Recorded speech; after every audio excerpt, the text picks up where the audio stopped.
Thank you. Now I invite Dr. Soumya with her presentation.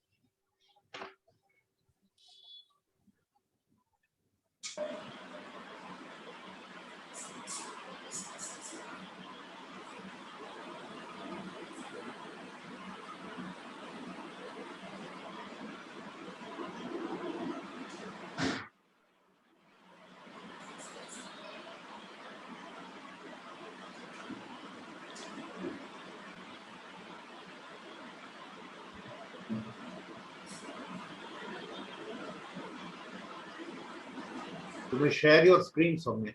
Yes, sir. Have you opened your screen presentation? Yes, sir. Yes. Just start.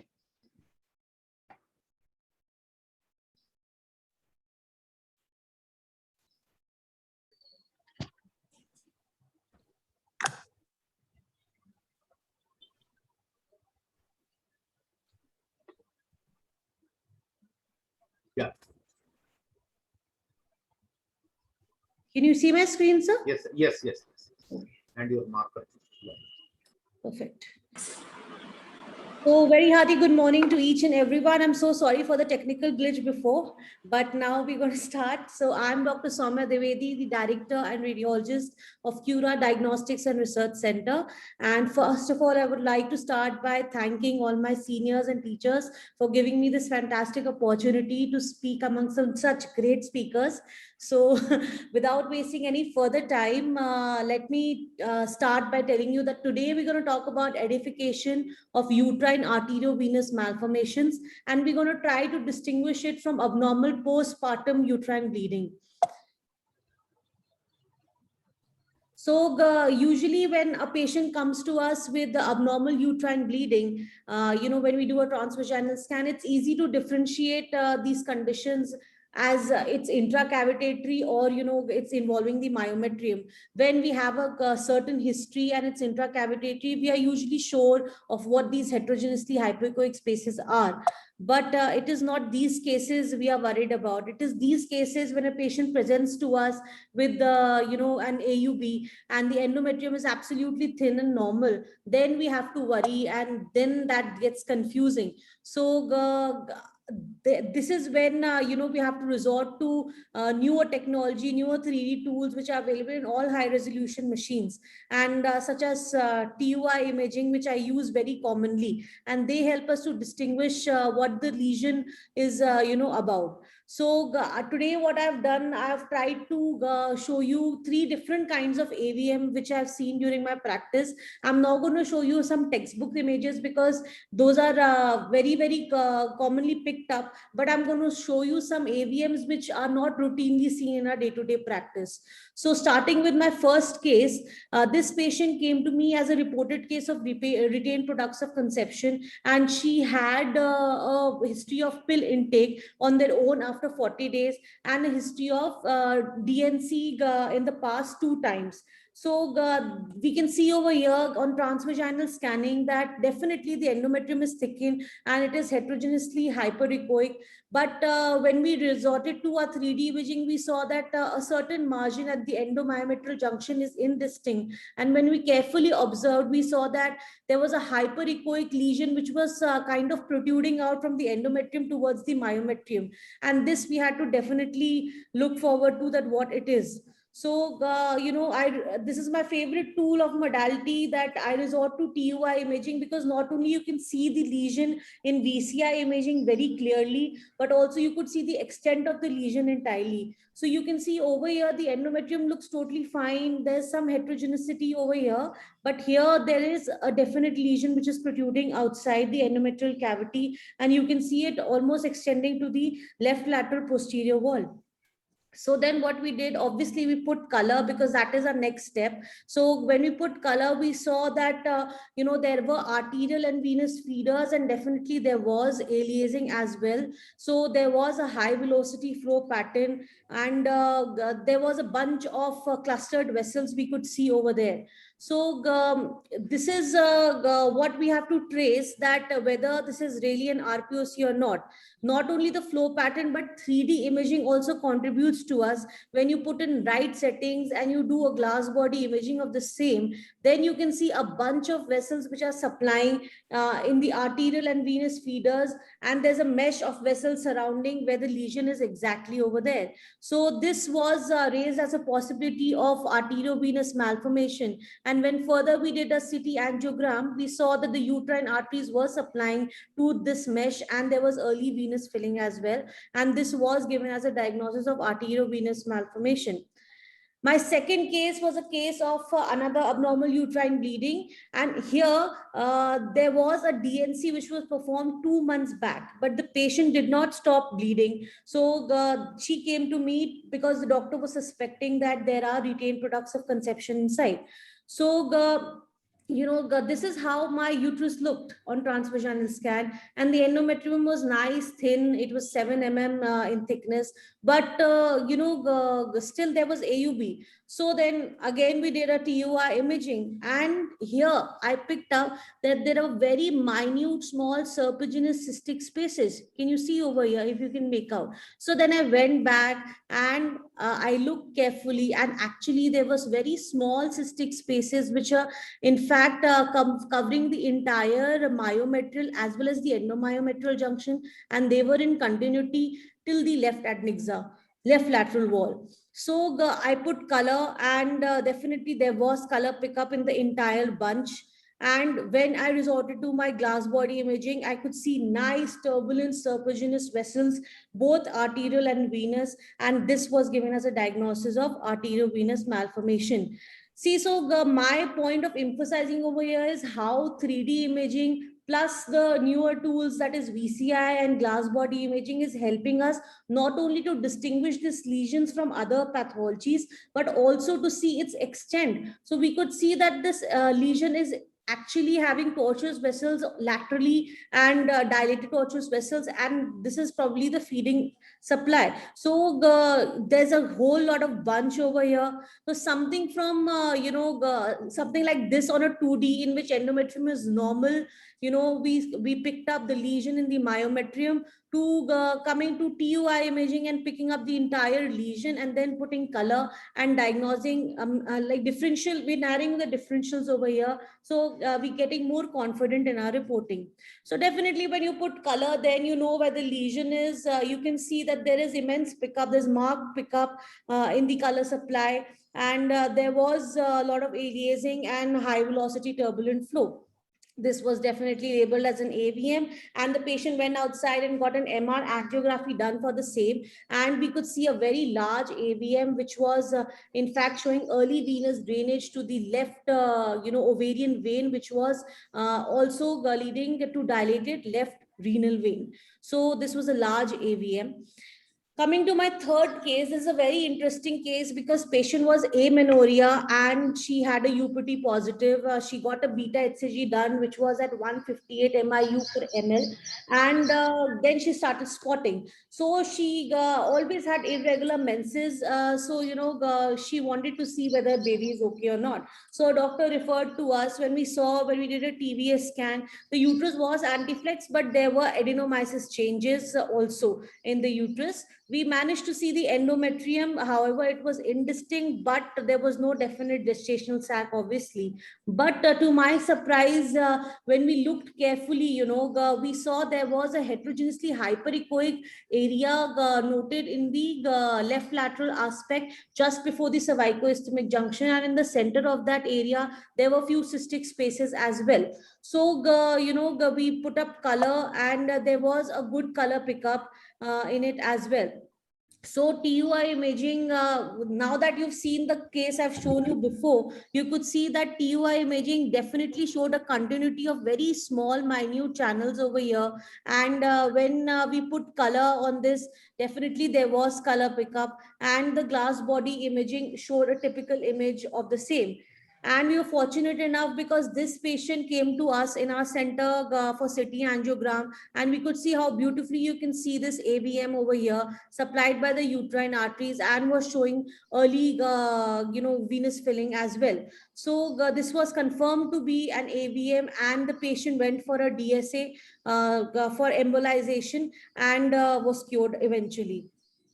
Now, this is not the same image of the previous patient, but my talk won't be complete if I don't talk about digital subtraction angiography, because it is really a gold standard and a game changer for diagnosing AVM. So DSA, doesn't only tell us about the vasculature beautifully, but also helps us to differentiate an AVM from a grade 3 RPOC, which is the most common point of confusion for us radiologists, because early venous filling can be shown very clearly on a DSA when you put in contrast, and that's how you can differentiate an AVM from an RPOC. So likewise, a high flow AVMs do need embolization, and this is how, with the help of DSA, we can do an embolization as well.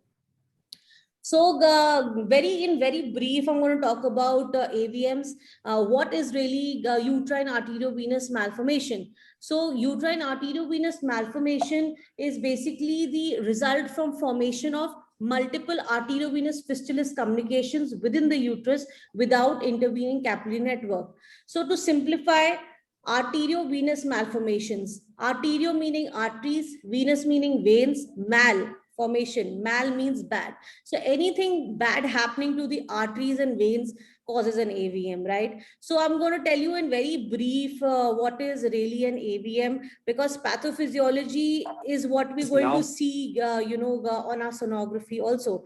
So what happens really, as we all know, that arteries are carrying oxygenated high pressure blood through the capillary network, where the oxygen and carbon dioxide is being exchanged, and that deoxygenated blood is then transferred to the vein. So basically capillary bed, what it's doing is that the high pressure gradient of arterial blood is being dampened by the capillary bed, and that goes to the veins, right? So that is how normal circulation works. But what happens in an AVM? In an AVM, what happens, this whole capillary bed is disappeared, it's lost, and instead of that there is direct communication of the arteries to the veins. Okay, and when this direct communication is over forming, then it forms a nidus, which is a French word for nest. All right, now this nidus is what we see in arteriovenous malformation. When there is only a single artery which is directly communicating with the vein, then that is called as arteriovenous fistula.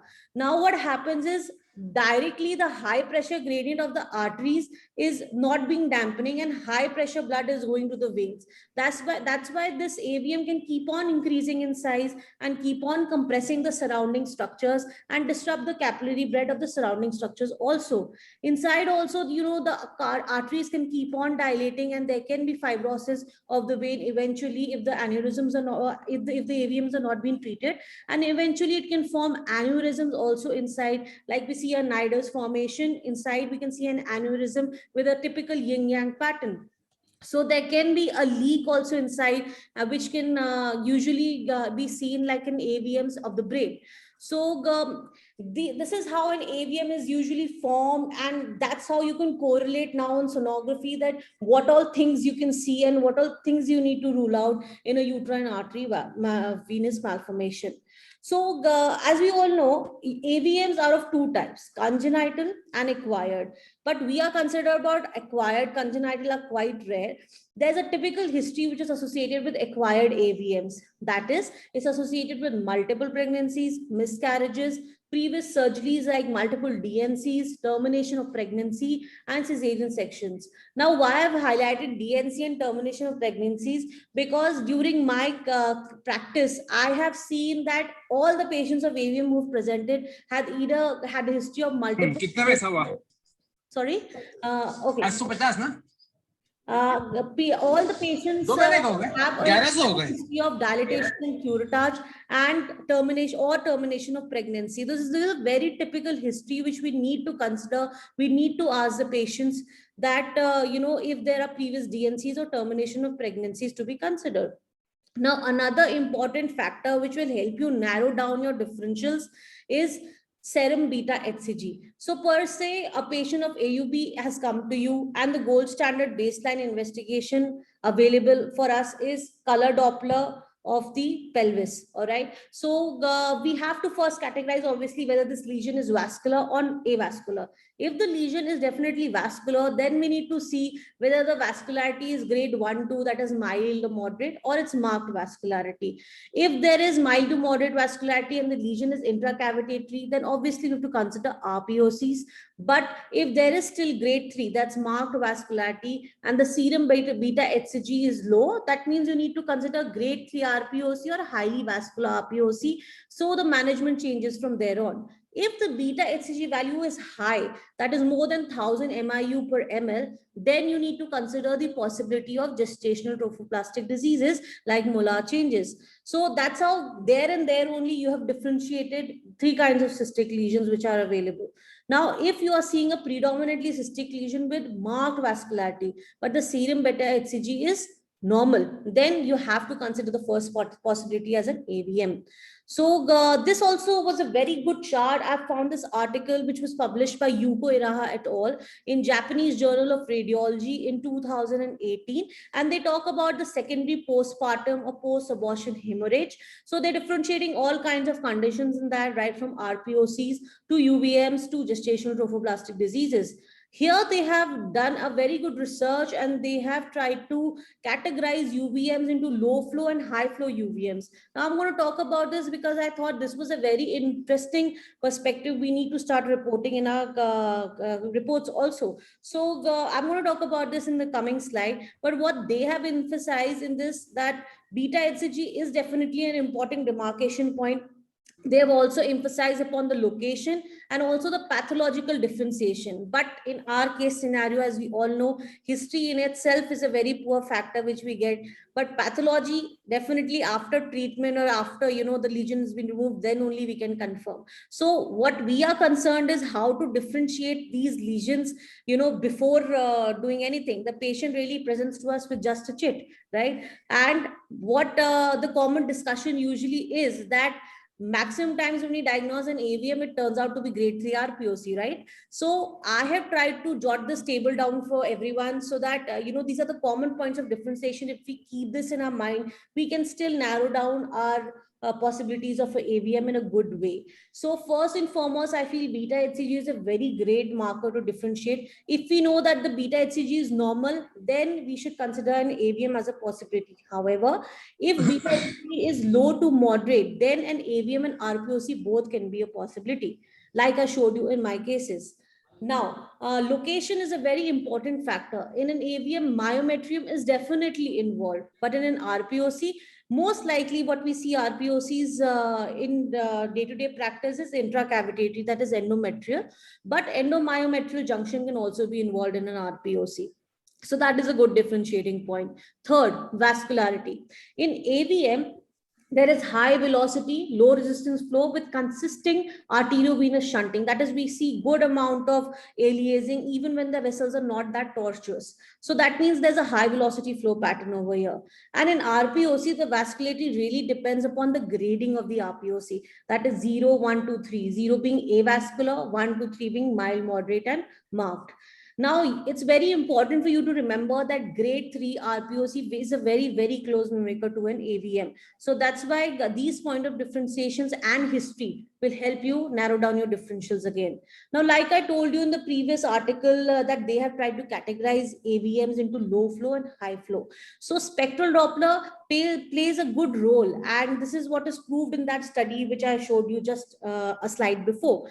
A low flow UVM will have a velocity of less than 40 centimeter per second, a PSV value of less than 40 centimeter per second, and can be treated conservatively. And a high flow AVM will have a PSV value of more than 83 centimeter per second, and it needs urgent treatment. That is, for example, uterine artery embolization.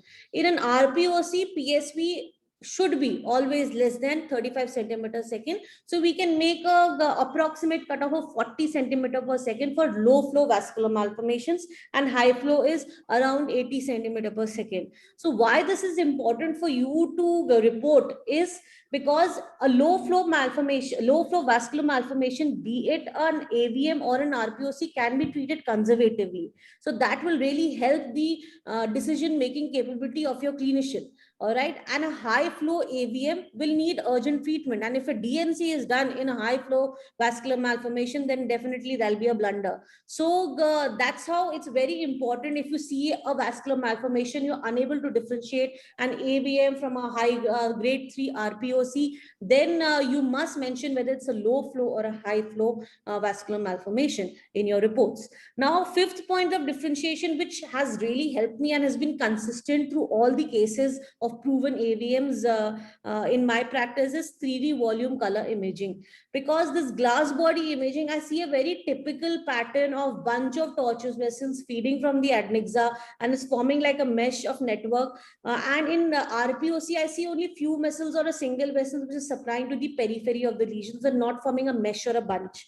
So yeah, that is also a good point of differentiation, which I want you to remember and take home. So this is how glass body typically looks like on, all the cases of AVM for me. This is a picture I want you to embed in your mind, because if you see such a picture on glass body imaging, it's definitely, you should raise the possibility of AVM and take further investigations to confirm it. So very brief single slide about RPOC, because it's a very, very close mimicker. I wanted you to remember that on sonography, site is one of the key factors except vascularity also. And if you have cross-sectional imaging, early venous filling is there, then it's an AVM. If it's not there, it's an RPOC.